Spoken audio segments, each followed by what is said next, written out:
Yo les amis, j'espère que vous allez tous très bien. Très content de vous retrouver dans cette nouvelle vidéo. Match tendu hier soir du côté de l'Emirates Stadium. Arsenal et Bayern font aussi match nul comme le Real et Manchester City, mais sur le score de 2 partout, avec le but de Saka et Trossard pour les Gunners. Et pour le Bayern, Gnabry et Kane ont été les buteurs. L'attention du match, de ce match aller, nous tisse déjà peut-être un match retour à sens unique pour l'une des deux équipes à l'Allianz Arena la semaine prochaine. Au menu comme d'habitude, les compos des deux équipes, les causes à effet, et je vous donne aussi mes top flops plus mon MVP lors de cette rencontre. Les compos des équipes. Pour Arsenal, c'est un 4-3-3 classique avec Raya dans les buts, Kivior à gauche, Gabriel et Saliba, la charnière centrale, et Waite à droite pour former la ligne défensive de 4. Au milieu, on a eu le trio Jorginho, Declan Rice et Martin Odegaard. Et en attaque, on a eu l'attaque classique d'Arsenal cette saison avec Martinelli sur l'aile gauche, Kai Havertz en tant que faux numéro 9 et Bukayo Saka sur l'aile droite. Pour le Bayern, un 4-2-3-1 très classique aussi, avec le retour de Manuel Neuer dans les buts. En défense, Alphonso Davies à gauche, Delirte et d'ailleurs étaient l'axe central et Joshua Kimmich le latéral droit. Au milieu, Goretzka a formé le double pivot avec Leimer et pour soutenir Harry Kane tout seul en attaque, une ligne de 3 très offensif avec Gnabry sur l'aile gauche, Musiala en numéro 10 et Leroy Sané sur l'aile droite. Les causes à effet maintenant. Sur le premier point, je vais dire que Arsenal n'a pas su contrôler. En première période, Arsenal a été légèrement supérieur aux Allemands dans le jeu grâce à un pressing correct à la perte du ballon, un milieu qui a gagné le rapport de force et un Saliba et Gabriel qui ont mis Harry Kane en difficulté. Et quelques actions ont concrétisé cette supériorité des Gunners, comme le but de l'ouverture du score à la 12e minute, le but de Bukayo Saka, un bon ouverture d'Odegaard pour l'ailier anglais qui gagne son duel du ballon contre Alphonso Davies et super passe de Waite qui a récupéré le ballon et Waite qui a suivi l'action aussi, qui transmet le ballon pour Saka dans la surface et sur le tir, Eric Taylor aurait dû sortir un peu plus pour fermer l'angle de frappe parce que Bukayo Saka était sur son pied gauche, son pied fétiche. Et 1-0 pour Arsenal sur cette belle action. Un beau but des Gunners pour ouvrir les hostilités. Et à la 16e minute, une occasion de Waite. Encore une super but d'Odegaard pour le défenseur anglais. Et Gnabry relance le ballon dans l'axe. Une très mauvaise relance parce que c'est Kai Havertz qui récupère la balle et en une touche, il retrouve Waite dans la surface de Manuel Neuer. Et là, le défenseur anglais, il aurait dû mettre le 2-0, mais sa frappe a buté sur le gardien allemand.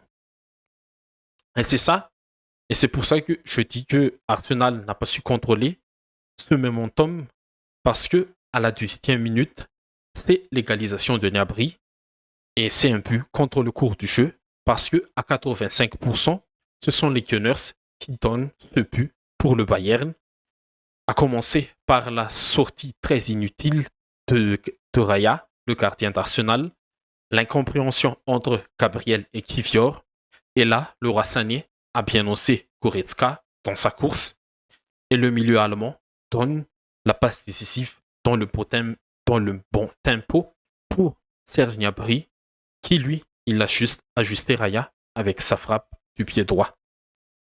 Et à la 30e minute, c'est un penalty pour le Bayern suite à une faute de Saliba sur le Sané.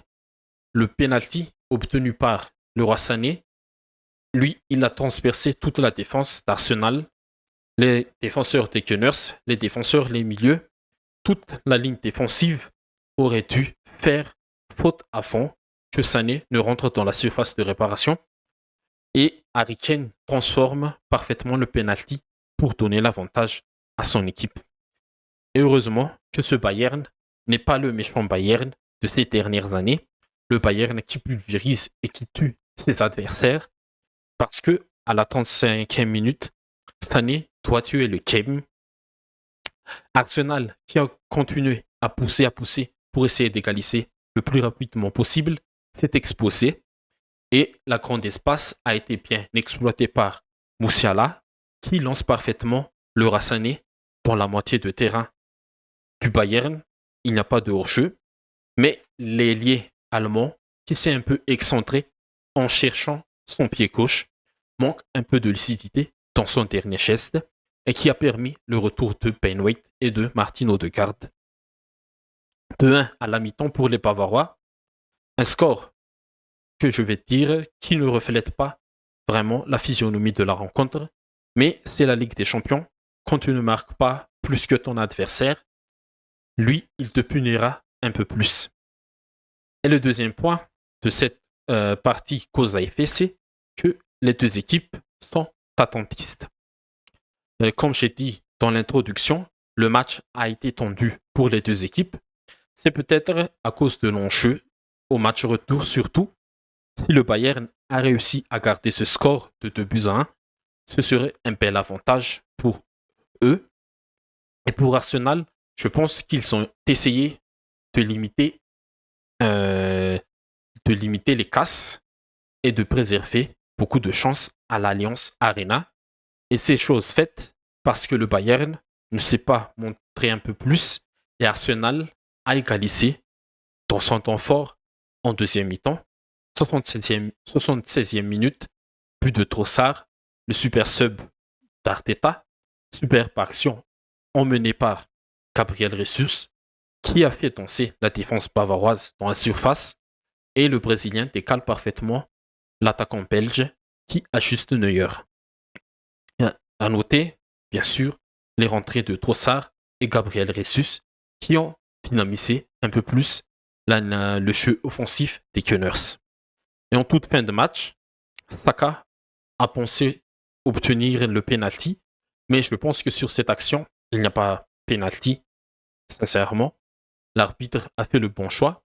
L'Anglais a trop cherché le penalty. C'est lui qui a tapé la chambre de Neuer, mais pas l'inverse. Mes tops, mes flops et mon MVP maintenant. Pour les tops, côté Arsenal, je mets Trossard et Ressus. Top rentrée de leur part, qui ont redynamisé l'animation offensive des Gunners. Côté Bayern, le Rassané, la passe qu'il a mis dans la course de Goretzka sur le but égalisateur, c'était l'une des passes clés de ce but égalisateur.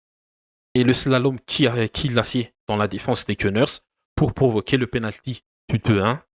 Sané, il a fait un match correct pour moi, même s'il a raté une grosse occasion de tuer la rencontre en première mi-temps. Pour les flops, côté Arsenal, Raya.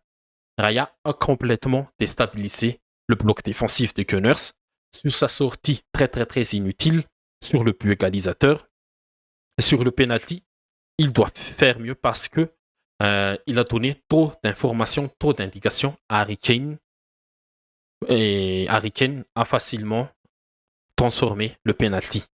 Et côté Bayern, je pense qu'il n'a pas un joueur à sortir du lot pour un flop, mais un Jamal Musiala aurait pu mieux faire avec Harry Kane et tout ça.